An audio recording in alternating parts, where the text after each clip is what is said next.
As some of you may not be aware, we live in a nightmarish hellscape where all human communication is mediated through machines, and we all stay sequestered in our homes and apartments and only reach out to friends, loved ones, and new acquaintances via this thing called the internet. So I've been doing that for a long time voluntarily, and I feel like I've learned some lessons and had some observations that would be interesting to talk about. So that's what we're doing today.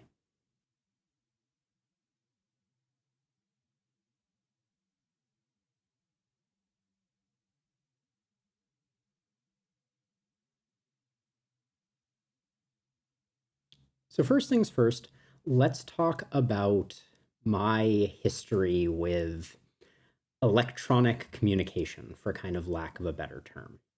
When I grew up in the ancient history, I first cut my teeth with online games in something called MUDs, which are also referred to as multi-user dimensions.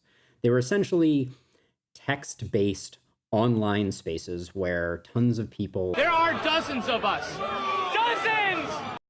Would all gather together, interact. They could send themselves kind of like fantasy emails back and forth and do some light adventuring. And, it was a good time. It was very creative. And it was a fun way for me to kind of like get my start in online communities. And so as a result, throughout the course of that, I created new friendships. I met new people, and all of those people, for the most part, were people that I did not know previously, and all of our communication happened through computers. As I grew up, that trend kind of continued. In the late 90s, I picked up EverQuest, which is a massively multiplayer online game, kind of the first of its kind, and played the heck out of that until the early 2000s and loved it and made tons of internet friends and summited lots of challenges within the context of that game and had a great time. And then at some point, I don't actually remember the year, I picked up World of Warcraft, which I think is a infamous example of an MMO in today's day and age. And I also played that a great deal and played with friends that I knew from real life, but also played with a group of strangers that I knew only through that environment. So as a result, I've spent a lot of my life forming and forging friendships online. And I think there's some really interesting and unique parts of online communication that, for those of us who have been steeped in it since a young age and for our entire lives, might appreciate that is not widely accepted or widely understood. So when I think about online communication, there's kind of three facets of online communication that I think contribute to the overall experience. And those are bandwidth, complexity of the task at hand, and who the people are.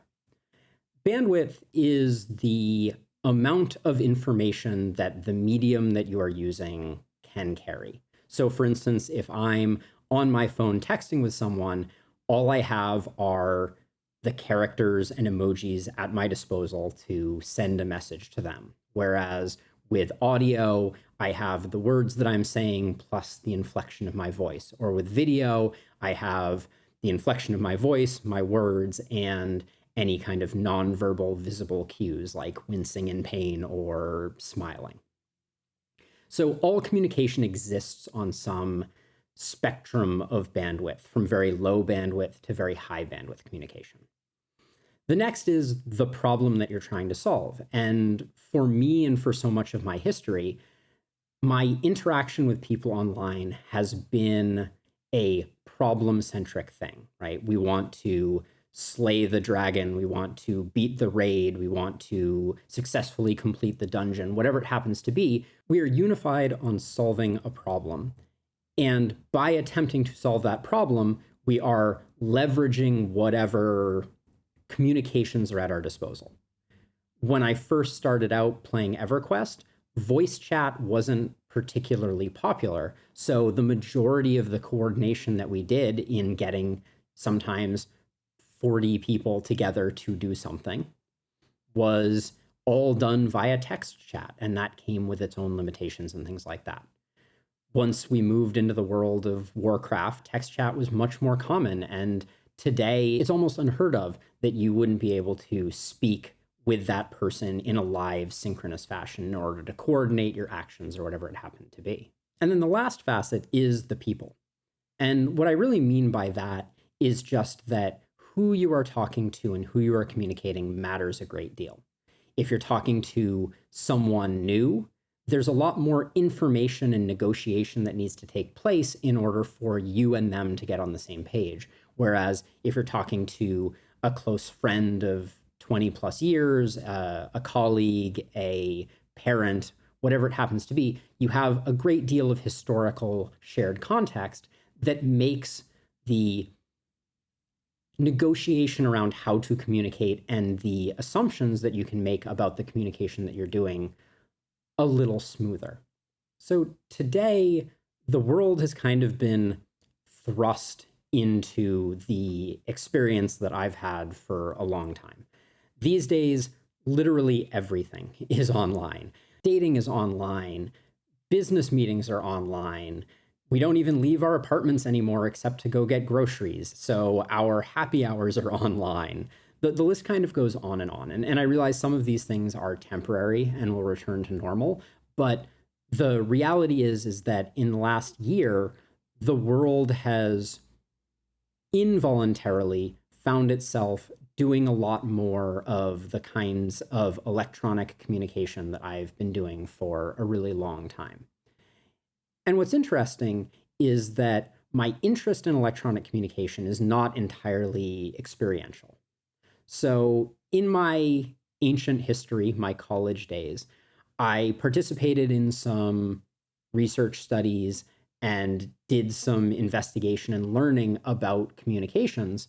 And I think that some of the lessons from those would prove particularly interesting to talk about because they dovetail so well with the way that I think about my experiences with electronic communication. So the first of the two that I want to talk about today is a book by Sherry Turkle called Life on the Screen. This is a book I read for a communications class, and I think there were some real nuggets of wisdom in it. The premise, to be overly reductive, of the book is around the idea that studying the bandwidth of online communication and the psychology and psychological effects of how online communication changes the way that we develop and refine relationships is something worthy of study. So let me give you an example that's been stuck in my head for a long time that I actually am not sure if it was even in the book or not. So forgive me. I didn't go back and check. But one of the things that I find fascinating about the human brain is pattern matching. We talked about it in the last video when we were talking about turning around when we were startled and seeing a snake when there isn't one there. But the human brain has a tendency to fill in blanks and delete extraneous information. And the example I always use of this is the nose on your face. When I walk around during the day and look at things, I get a complete panoramic picture of the world with my peripheral vision totally intact and then a focus in the middle. One of the things that's missing from that picture is my nose, which is totally present in my vision. And if I kind of like focus on seeing it right now, I can actually kind of see my nose right here. But strangely enough, our brain takes the images from our two eyes and stitches them together and removes the nose because the nose isn't particularly useful. And it goes to what I would describe as our brain's desire to have a complete picture of things that we're looking at. And that's very useful for us evolutionarily and helps us to kind of consume the world in a way that is useful. This happens in a lot of facets of our lives. And one of the premises of the book that we're talking about was the idea that in electronic communication, we are starved for a lot of the data that we normally have. right? So when I'm texting with someone, I'm missing those nonverbal cues. I can't see if they're smiling or not. I can misconstrue a message as hostile or angry when it's really not, because I lack a huge amount of the bandwidth of the conversation that I would normally have if I was, say, sitting down to a cup of coffee with someone. And so her premise, and I have found this to be true, is that our brains, much like how it stitches together our vision and deletes our nose, also fills in the gaps when it comes to online interactions. We value having a complete picture of a person, and so we take the dribs and drabs of information that are coming in, fill in those points on the person, and then our brain says, well, give me a second, and colors in the rest of the person. And what happens is that this act of filling in the person is a natural accelerant to the development of that relationship.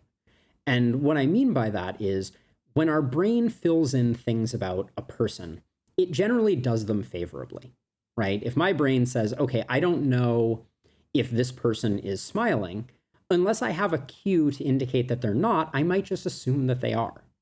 And we might go a lot farther, and we might look at that person and assume that they like the same things that we like, or that they feel the way that we feel about something specific.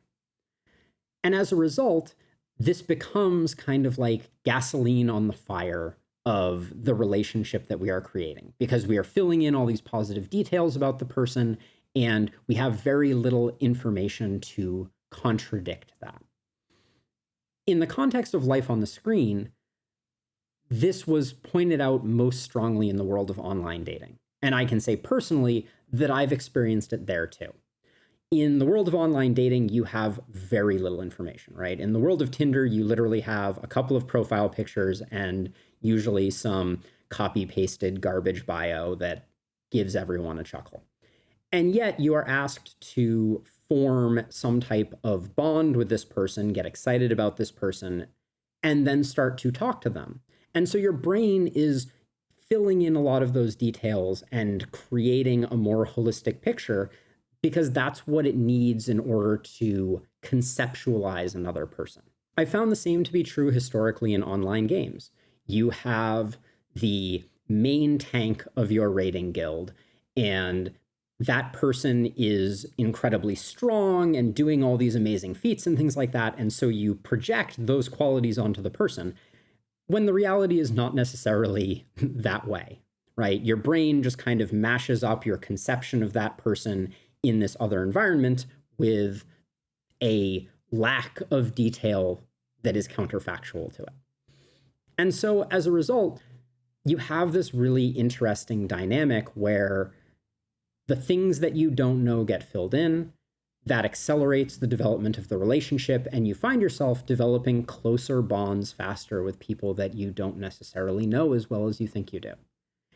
And so for me, that has been something that throughout my life, I have tried to keep in the back of my mind. I try to approach online relationships and things like that with extra caution to make sure that I am not jumping to false conclusions or making assumptions about another person that are incorrect. The reason that I try to check myself when it comes to this really comes down to the awkward process of transitioning out of an online relationship.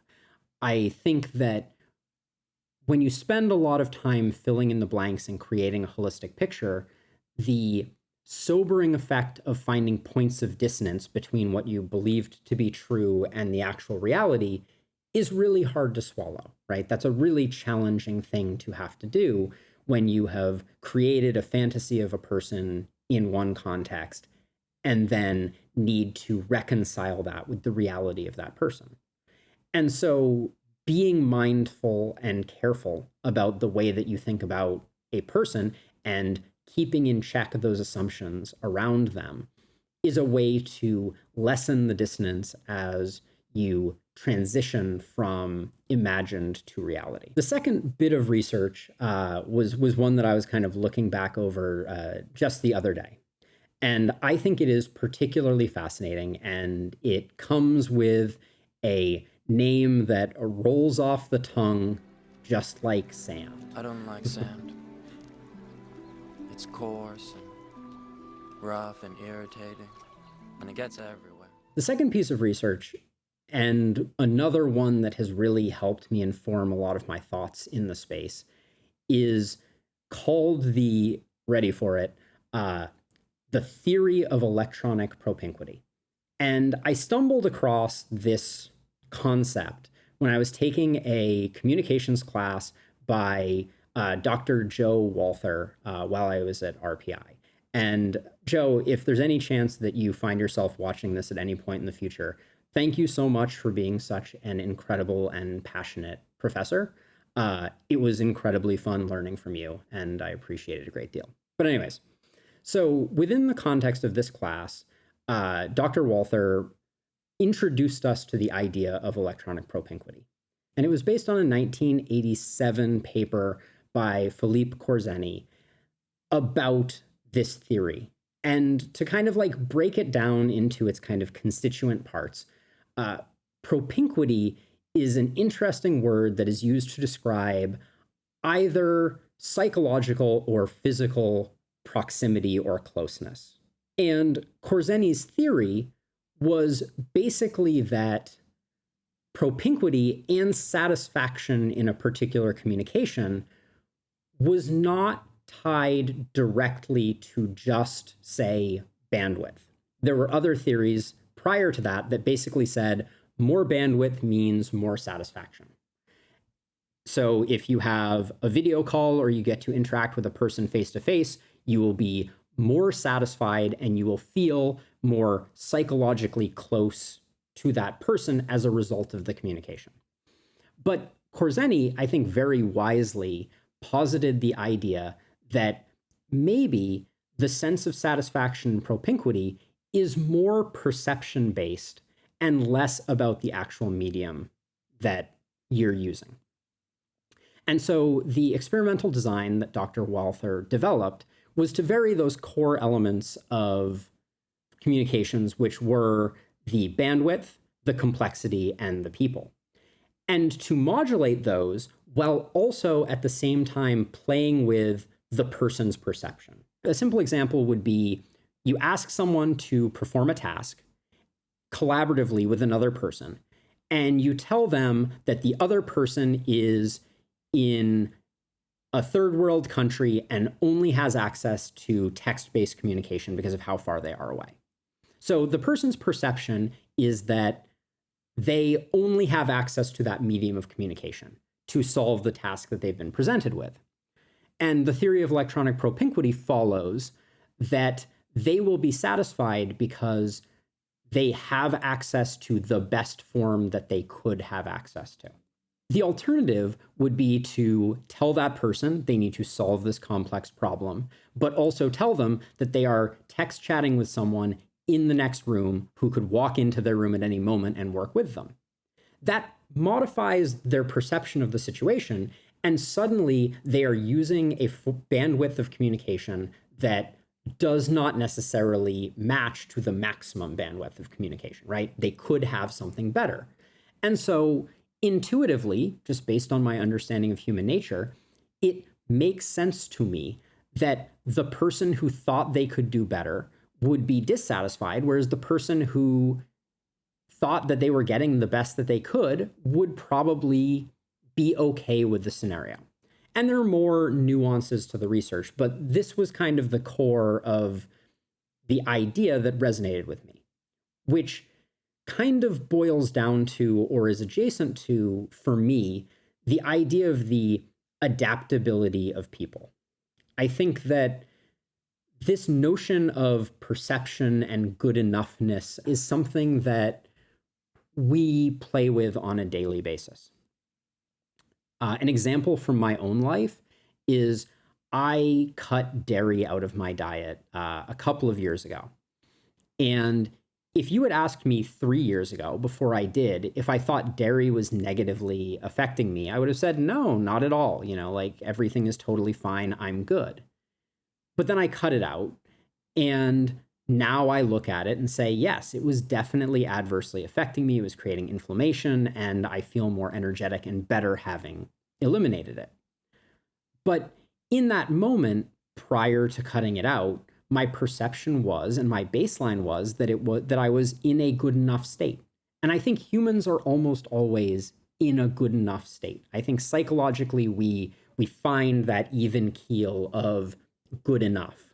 And whatever is going on, that's good enough, because we're kind of hardwired to adapt and survive and continue. And that happens at all levels of things. And it definitely, I think, was at the core of the theory of electronic propinquity that was posited by Korzeny and then validated and researched by Dr. Walther. So those are two interesting examples, I guess. I think that in this world of ever-increasing electronic communication, it is useful to think about the ways in which our experiences and biases and human nature in general affect our perception of it. And I guess for me, it boils down to remembering the effects that lower bandwidth communication has on our perception, right? How are we filling in and connecting the dots in ways that are not necessarily sane or accurate? And then second, thinking about the dissatisfaction or frustration that we have with the communication that we sometimes do, right? I think that when I think about Zoom happy hours, most of my dissatisfaction comes from the idea that I can't do more right now, and that there is some other platonic ideal happy hour that is in person and joyous and whatever it happens to be. But in reality, there is another world in which my mental state could be such that I would feel okay about that lower bandwidth of communication. But anyways, just some thoughts about electronic communication, because why not in the middle of this lovely pandemic that we're all surviving? Anyways, hope this was interesting. Thanks very much for watching, and I will see you next time. Bye.